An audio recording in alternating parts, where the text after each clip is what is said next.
Buenos días.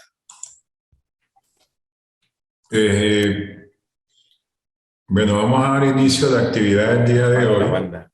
pero para eso quiero hacer una revisión de cómo les fue con el material, la revisión del material, porque observé que todavía no han hecho ninguna de las tareas. Entonces, aunque las tareas todavía están abiertas las fechas, pero no nos podemos dejar colgar en el tiempo porque se nos van acumulando. Entonces, vamos a revisar primero si ustedes pudieron hacer las lecturas sobre todo la unidad 1 y 2 y qué dificultades han encontrado en ese material. Adelante. Buenos días, profe. No, pero incorporándome a la materia de verdad, porque pues, estaba fuera cuando comenzamos la materia y estoy empezando a nivelarme. Correcto, sí. Sí, porque en la jornada pasada no estuviste presente, solo estuvo Jason. No. Sí. Bueno, pero es que o sea, eso no importa. Eso no importa. Lo importante aquí es que revises, después que terminemos, le saques un tiempo para que revises el plan de actividades y evaluación, que allí están las actividades que se deben desarrollar para efectos de, a su vez, evaluar cada una de las unidades. Hay unas tareas asignadas, soportadas sobre la base de unas lecturas que están previamente seleccionadas para que les puedan servir de apoyo para el desarrollo de esas actividades. Generalmente hay varias lecturas, pero hay una en cada unidad que va a servir como de base para hacer la tarea.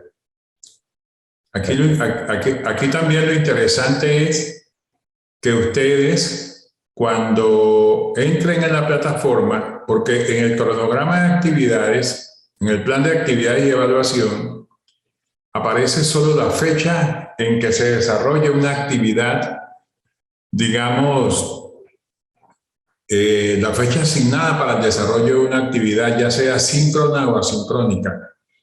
Pero cuando ustedes entran en la plataforma, en el espacio para cargar la tarea, allí se van a dar cuenta hasta qué fecha, más o menos, sino más o menos no, qué fecha, en definitiva, cierra cada tarea.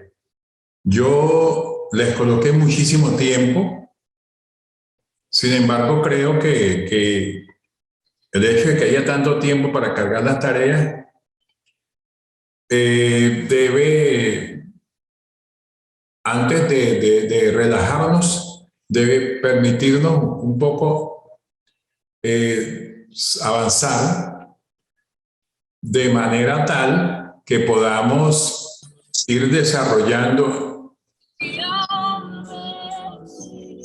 Valmore, ahí tienes una interrupción, de manera que vayamos avanzando en las cosas, pues. Como en la primera actividad solo estuvo Jason y hoy se están incorporando Rubén y Valmore, yo voy a tratar de hacer un resumen de la actividad primera que tuvimos, el primer encuentro. Entonces vamos a tratar de hacer el esfuerzo de usar el tiempo de hoy lo más eficiente posible para que podamos manejar todos esos aspectos. Porque en virtud pues que están presentes los 3 participantes del seminario, entonces vamos a irnos con esto. Aquí, por ejemplo, fíjense, aquí tenemos 3 sí. Correcto. Ahí tenemos tres elementos fundamentales que son introducción, aspectos conceptuales y productos. En introducción, o sea, si yo hago clic en los tres punticos de introducción, me va a aparecer la introducción que se hizo. Hay un audio que yo hice en el curso anterior, pero que sigue estando allí, y está el plan de actividades y evaluación. Si yo hago clic en este plan de actividades y evaluación, allí me van a aparecer las cuatro actividades básicas que están planificadas en relación con las tareas que se deben cumplir. Entonces, vamos a abrirlo, hacemos clic en plan de actividades y evaluación.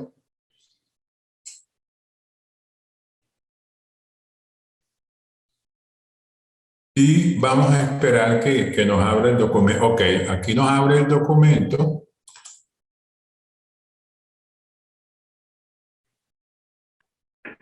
Y tenemos, fíjense, Rubén, tenemos aquí una unidad 1 cuyo tema es las principales escuelas filosóficas. Esa actividad, obviamente, arrancó el día 25 cuando nosotros iniciamos el seminario. ¿Y qué se va a realizar allí? Allí se va a realizar un análisis comparativo. Esa es la tarea, realizar un análisis comparativo. En la descripción de la actividad aparece que realice el análisis comparativo de las principales escuelas filosóficas. Sin embargo, yo allí les estoy dando unas pautas, indicando en cada una sus características, los supuestos y los principales representantes de cada una. Como mínimo, esos tres elementos. ¿Cuáles son esas escuelas filosóficas a las que estoy haciendo referencia allí?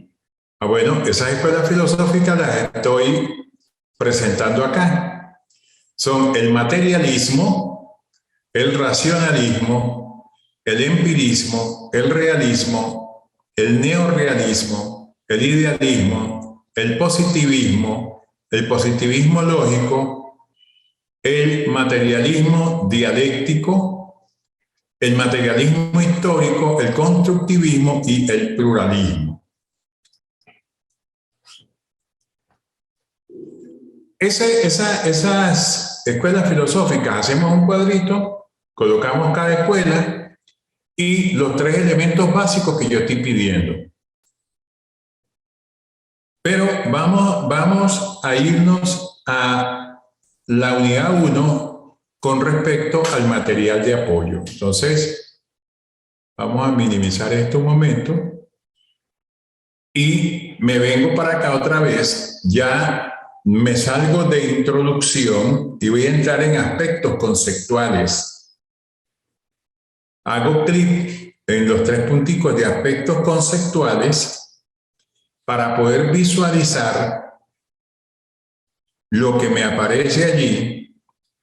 Y entonces, en aspectos conceptuales, tengo que aquí hay tres temas centrales para el seminario, que son la génesis del conocimiento. El segundo tema es epistemología, ontología y estudio de relaciones internacionales. Y el tercer tema son los modelos epistemológicos. Sin embargo, en el material didáctico yo direccioné más esto. Y entonces, el material complementario de la unidad 1, hago clic allí para que ustedes puedan ver cuál es ese material complementario. Entonces, tenemos como material complementario en la unidad 1 el derecho como sujeto epistémico, epistemología de las ciencias sociales los fundamentos ontológicos de la investigación social y qué es epistemología. Pero además, en la unidad 2,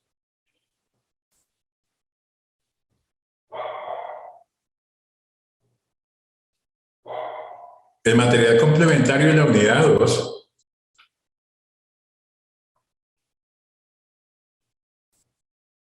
el cambio de la ontología, esto del ensayo no lo tomen en consideración, epistemología jurídica aplicada, la disputa sobre la epistemología de las relaciones internacionales, los problemas actuales de la epistemología jurídica, qué es epistemología, y una precisión necesaria al concepto de epistemología jurídica. Luego, en el material complementario de la unidad 3, o del tema 3,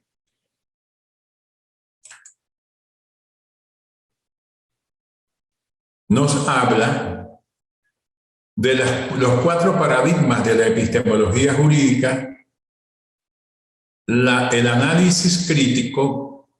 O sea, ¿qué es un análisis crítico? Eso está ahí como material que complementa la información, epistemología de las ciencias sociales, que ya lo teníamos allá, los paradigmas de investigación científica y los principios básicos del materialismo dialéctico y el materialismo histórico como proceso comparativo de esos dos. Sin embargo, aquí hay 3 temas, pero hay 4 tareas. Volvamos a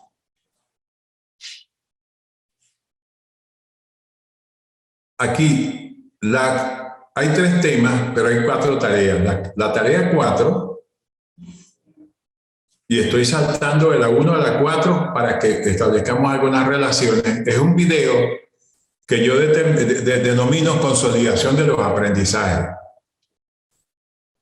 ¿Qué van a hacer ustedes allí? Ustedes van a hablar acerca de lo que, digamos, se les generó como proceso de aprendizaje en este seminario, pero además, tomando en consideración el tema central del seminario, que es la epistemología del derecho y las relaciones internacionales.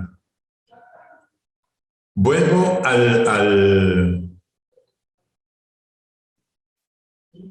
la tarea 1. Estas escuelas filosóficas, ustedes deben investigar acerca de ellas. Sin embargo, yo les voy a colocar otro material, que es un libro de Briones sobre epistemología, donde aparecen casi todas esas escuelas. Se los voy a colocar allí para que se les haga un poco más sencillo el desarrollo de la actividad. En la unidad 2, el tema 2, la tarea 2, es un análisis crítico, pero fíjense que por eso les coloqué por allá en algunos de los materiales complementarios el análisis crítico, porque ahí aparece que es un análisis crítico y cómo se hace. Esta tarea ya arrancó también y tiene que ver con la epistemología jurídica. Entonces les estoy pidiendo que realice un análisis crítico al artículo, una precisión necesaria al concepto de epistemología jurídica que está en el material complementario. Por eso al inicio decía que aunque hay varios materiales en cada una de las unidades, ustedes van a trabajar fundamentalmente un material específico para la tarea y los otros materiales les van a servir de complemento en el proceso de lectura, además de la experiencia que ustedes como abogados o relacionistas internacionales tienen. Entonces, realizar un análisis crítico al artículo titulado Una precisión necesaria al concepto de epistemología jurídica. Cuando hacemos análisis crítico, nosotros primero hacemos una lectura completa del documento que nos están pidiendo analizar. Una vez realizada la lectura, esa primera lectura, donde identificamos los elementos fundamentales del texto y indicando las ideas principales, secundarias, cuál es el nudo crítico que plantea el autor de ese texto. Entonces ya después vamos a trabajar el texto, pero con una mirada crítica, en términos de que esa mirada crítica nos va a permitir desarrollar argumentos a favor o en contra de ese documento que estamos analizando. Es decir, fijar posición frente a eso, pero una posición argumentada. Esto implica que si yo estoy trabajando ese texto que se denomina una precisión necesaria del concepto de epistemología jurídica, debo desarrollar una línea argumental sobre la base del posicionamiento que tiene el autor de ese artículo y mi acuerdo o desacuerdo con lo que allí él plantea desde el desarrollo de sus propios argumentos. Entonces, esto es interesante porque nos permite siempre desarrollar elementos que sustenten nuestra posición, ya sea que estemos a favor o que estemos, que no compartamos lo que el autor dice. Insisto mucho en el tema del argumento porque ese es el posicionamiento que se requiere. En la unidad 3, que tiene que ver con los 4 paradigmas de la epistemología jurídica, estamos pidiendo hacer una síntesis de un documento. Fíjense, el anterior era un análisis crítico. Análisis crítico. Fijar una posición frente a eso. Aquí estoy pidiendo una síntesis. Una síntesis es, digamos, la expresión resumida de el texto que nos manda a sintetizar. Y ese texto es un artículo escrito por Víctor Manuel Rosales Amandi, titulado 4 paradigmas de la epistemología jurídica. Allí les estoy pidiendo que realicen la síntesis donde se expresen los elementos más resaltantes de las 4 perspectivas epistemológicas o paradigmas que se han propuesto para el conocimiento del derecho. Entonces allí tenemos hay uno que se llama el paradigma metafísico ontológico, o también lo van a conseguir como paradigma ontológico metafísico. Está el paradigma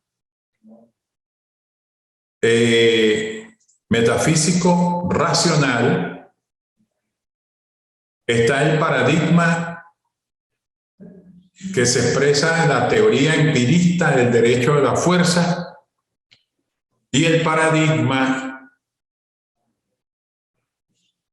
del giro lingüístico. Entonces, esos 4 paradigmas aparecen en esa lectura y aparecen con unos elementos característicos. Entonces, lo que les estoy pidiendo es que ustedes hagan una síntesis a ese documento que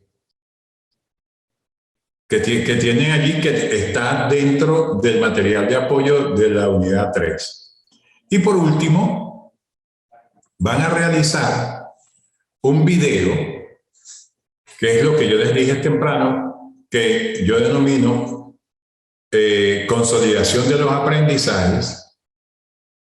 Y ese video lo van a realizar en un tiempo mínimo de 5 minutos y máximo de 7. Recuerden que para realizar un video, siempre nosotros consideramos los 3 elementos básicos de cualquier disertación. Esto se hace siempre en 3 momentos. El primer momento sería la introducción o presentación.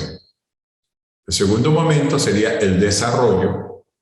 Y el tercer momento sería las conclusiones o cierre, como ustedes bien lo prefieran.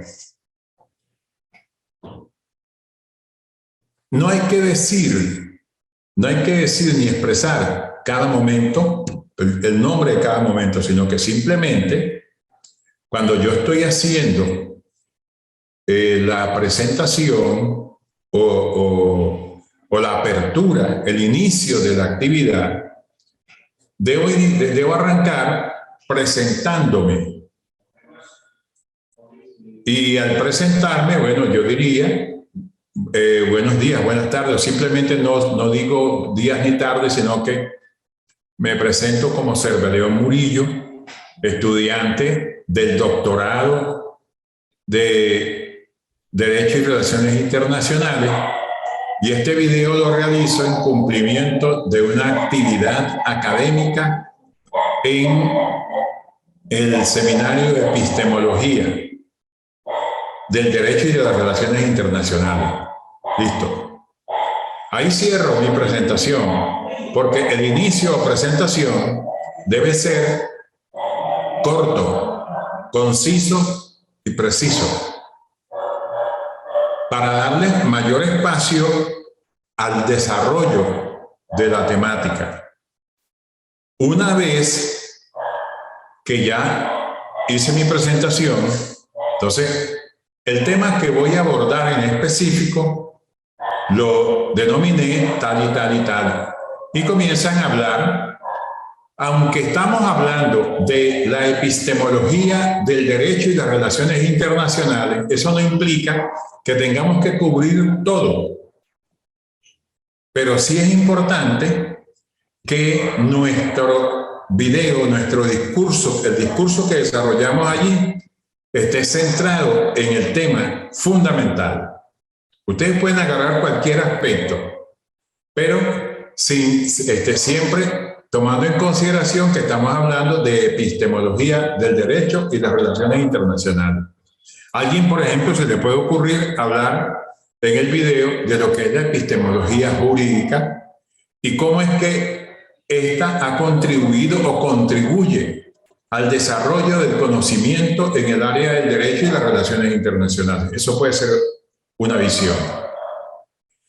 Luego, para el cierre, entonces, generalmente cerramos con una conclusión o una reflexión en torno al tema desarrollado. Cuando yo les digo que un mínimo de 5 minutos y un máximo de 7, ustedes distribuyen el tiempo, tomando en consideración que la actividad de inicio no deberían darle más de 1 minuto. Y a la actividad de cierre tampoco deberían darle más de 1 minuto. Para que de esa manera tengan tiempo suficiente para desarrollar el contenido con una base de sustentación lógica en la parte de desarrollo del tema central que decidieron abordar. Esas son las tareas básicamente. Sin embargo, les decía que aquí no aparece el lapso en que ustedes van a entregar, sino que está la fecha en que iniciamos cada una de las actividades. Pues bien, volvamos a la plataforma y allí vamos a conseguirnos. Cuando nos vamos aquí a la plataforma, nos vamos a conseguir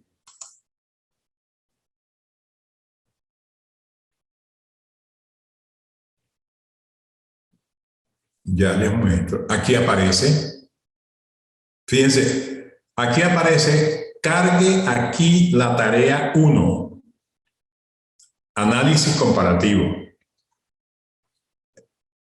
Si ustedes hacen clic, y ahí aparecen las escuelas que les pedí, si ustedes hacen clic en cargue aquí la tarea, análisis comparativo, allí se va a abrir una ventana donde me aparecen los tres estudiantes que están, los tres participantes que están inscritos, y me dice que ninguno ha cargado todavía la tarea, pero me dice que la tarea cierra el viernes 22 de julio de 2022 a las 23:59. La tarea cierra 22 de julio. Esa es la tarea 1. O sea, todavía, y aquí dice, bueno, tiempo restante, 13 días, 3 horas, y así. Este contador les va, cuando ustedes abren eso, les va a aparecer esa información que les estoy dando. Hay una cosa importante. Hay quienes cargan la tarea como borrador. Si la cargan como borrador, es porque la están cargando para que yo les revise y les mande algún comentario para poderla cargar. Es preferible que hagan la consulta, pero si ustedes están seguros que la tarea que están haciendo está bien, responde a lo que se pidió, pues envíenla directamente para evaluar, para calificar. Y así entonces me va a aparecer para calificarla. Con respecto a la tarea 2, yo creo que le coloqué la misma fecha de cierre. Vamos a revisarla. Cargue aquí la tarea 2, análisis crítico. Tiene la misma fecha, 22 de julio.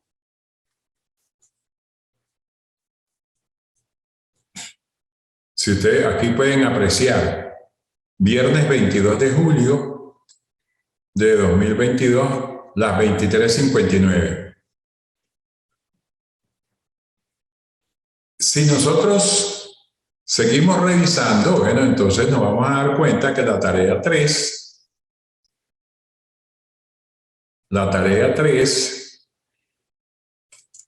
cierra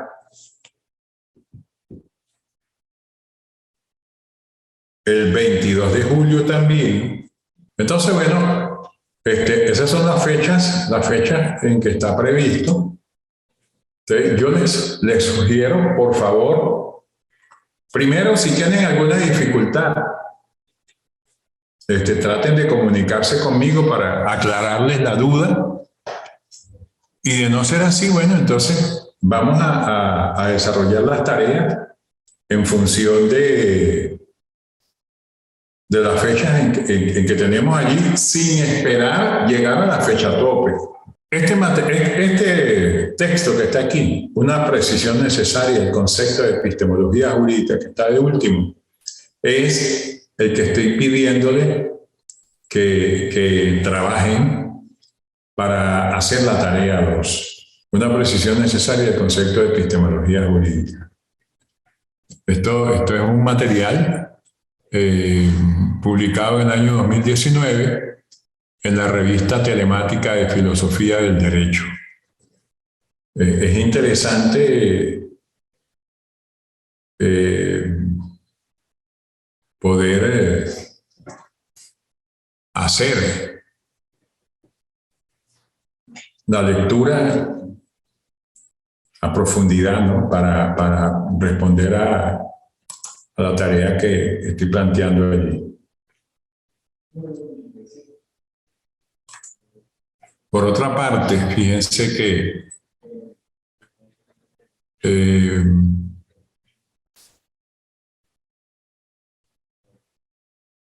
el libro...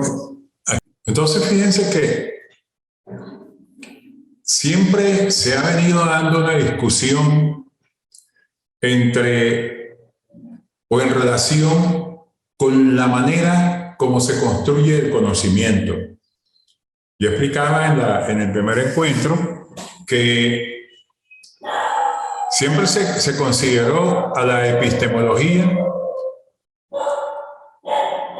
como la misma expresión de la nociología.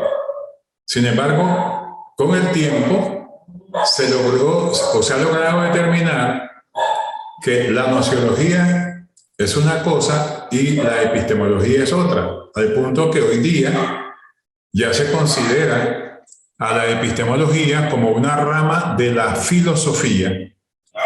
Y la diferencia con la nociología es porque una se encarga de estudiar la manera como se conoce y la otra se encarga de criticar el conocimiento como tal.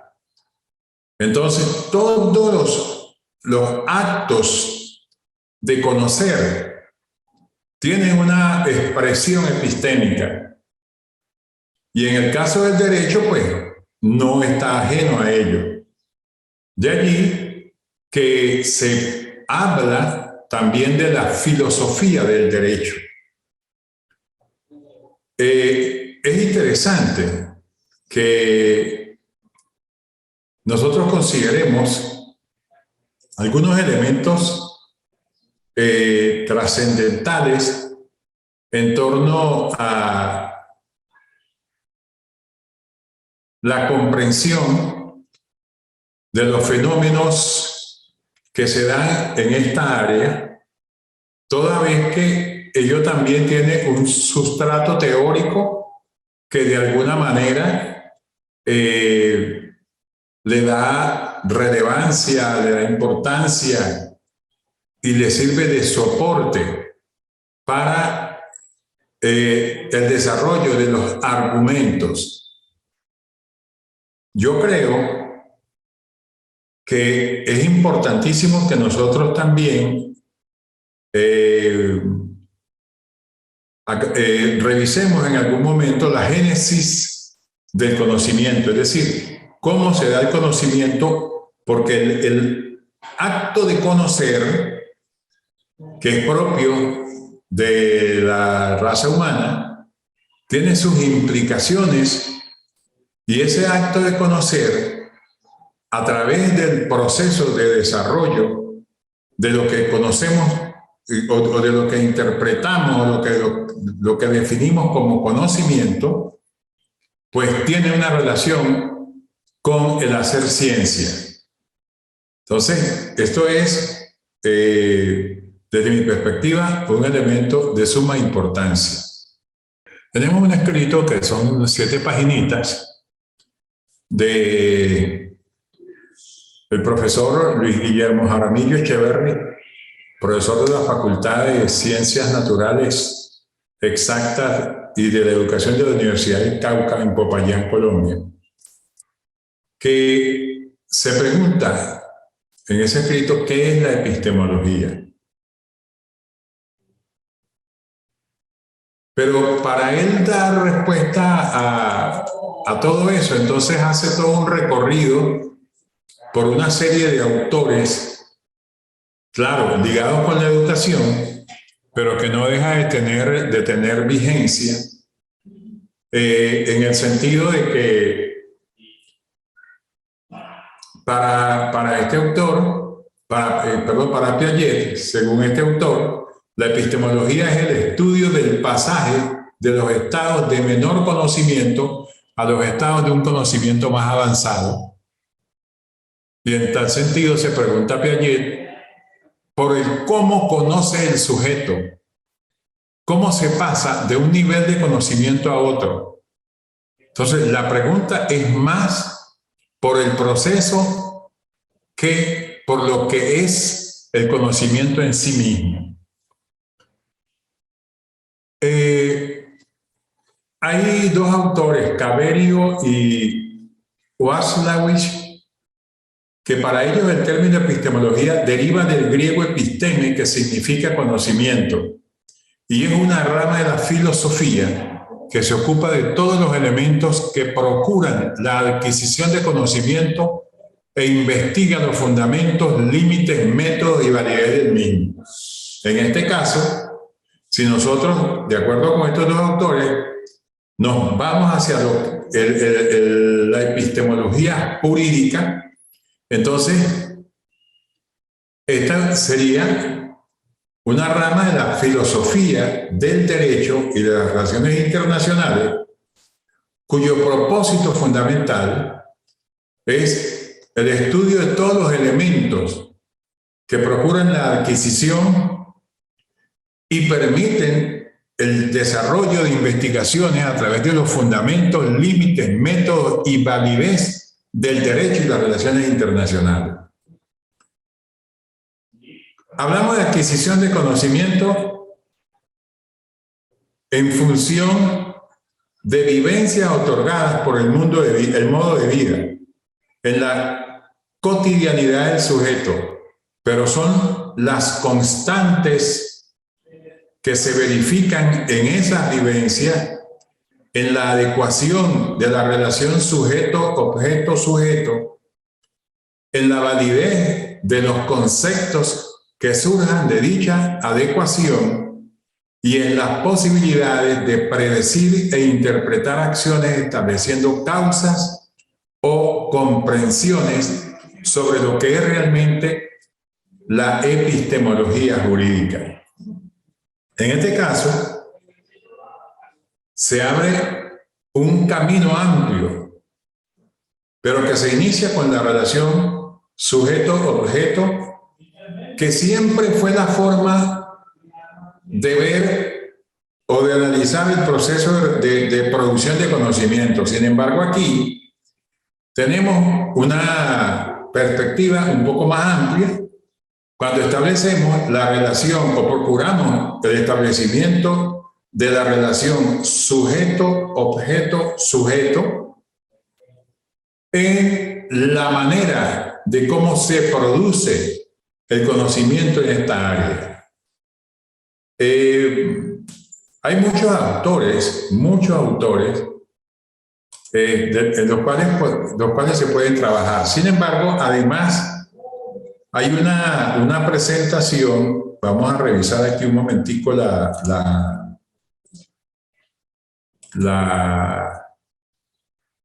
el aspecto relacionado con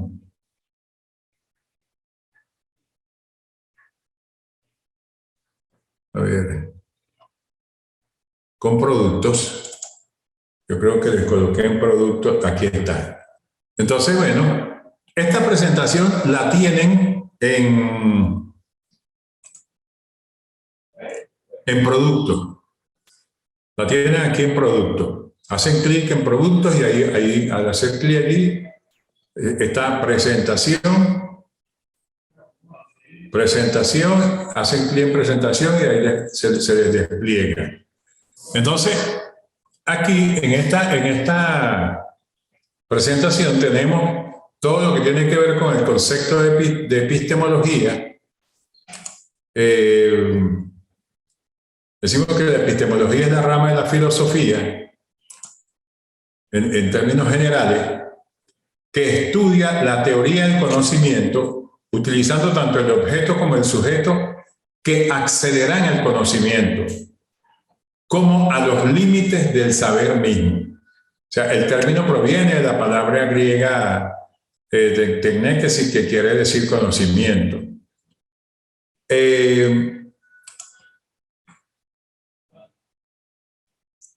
La nociología, ¿cómo conocemos? Es decir, origen, condiciones y límites del conocimiento en general. Les decía hace un momento la diferencia entre nociología y epistemología, que antes se consideraban que eran lo mismo, pues no, son dos cosas distintas. La epistemología, teoría del conocimiento científico, reflexión sobre la ciencia, es decir, la crítica del conocimiento. El señor Mario Bunge Mario Bunge, uno de los bueno, murió recientemente, uno de los epistemólogos, diría yo, más significativos del siglo XX y de este lapso que llevamos del siglo XXI. Para él, la epistemología es una rama de la filosofía que se encarga de los problemas filosóficos que rodean la teoría del conocimiento. Y según el mismo Bunge, los principales problemas de la epistemología son la posibilidad del conocimiento, su origen o fundamento, su esencia o trascendencia y su criterio de verdad. Muchísimos de nosotros, cuando entramos a la universidad a hacer las carreras de pregrado, nos conseguimos con Mario Bunge. Había un libro que era casi obligado. Se llama La ciencia, su método, su filosofía. Incluso había un librito que era como un librito de bolsillo, muy interesante. Ya les mencionaba hace un rato la concepción piagetana de la epistemología, que es el estudio del pasaje de los estados de menor conocimiento a los estados de un conocimiento más avanzado. Y entonces Piaget se preguntaba por el cómo conoce el sujeto, cómo se pasa de un nivel de conocimiento a otro. La pregunta es más por el proceso que no por lo que es el conocimiento en sí mismo.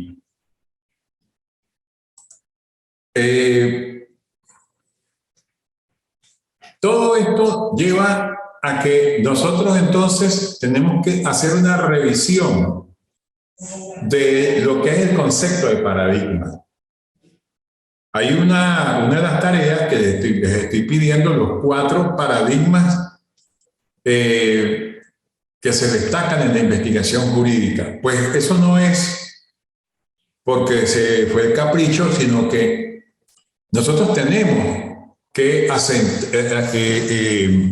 tener muy claro el concepto de paradigma y de dónde viene esto. O sea, hay muchísimos autores que trabajaron esto, pero quien le dio mayor vitalidad, mayor configuración, mayor expresión al concepto de paradigma fue Thomas Kuhn en su libro Las revoluciones científicas.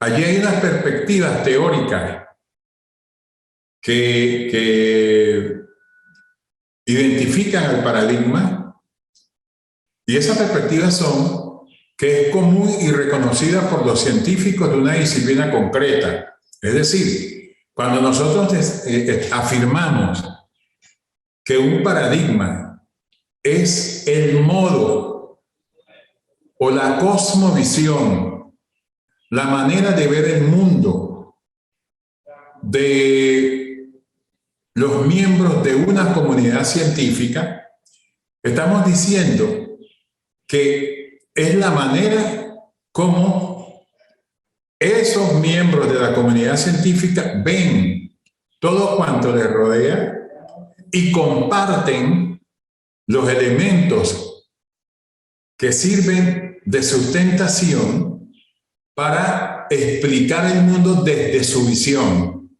compartida, basada en logros que preceden la propia disciplina, y esos logros dirigen la investigación. Ahora fíjense, por eso hablamos de la investigación, de que para hacer investigación tenemos que ubicarnos en un paradigma determinado, porque eso es lo que implica que estamos compartiendo dentro del mundo de la ciencia, estamos compartiendo con otros esa forma de hacer ciencia, esa forma de ver el mundo, y los logros, cuando decimos que los logros están dirigidos a la investigación, son mediante la identificación y elección de los hechos relevantes a estudiar, la formulación de hipótesis para explicar fenómenos observados y la preparación de técnicas de investigación empíricas necesarias. Esto se da en el área de la investigación jurídica, en la investigación relacionada con el área del derecho y las relaciones internacionales. Entonces, sintetizando, un paradigma es una visión de mundo o es una cosmovisión, es una ventana mental y es una pauta para leer el mundo y que precede una teoría. Aquí tienen ustedes una serie de elementos gráficos que les van a ayudar a comprender todo este proceso. Tienen algunos representantes de algunas de las escuelas que estamos estudiando también y tienen una síntesis al final de los tres paradigmas, que a juicio de Pier Giorgio Corbetta se deben estudiar, que son el positivismo, el neopositivismo y el interpretativismo, y en sus elementos o en sus dimensiones ontológica, epistemológica y metodológica, aunque también a eso nosotros le podemos agregar la dimensión axiológica, que tiene que ver con los valores que encierra cada una de las concepciones allí presentadas.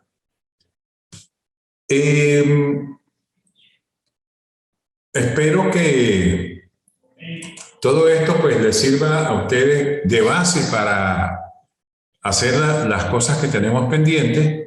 Quedamos entonces así, nos vemos en la próxima fecha. Que tengan un feliz fin de semana.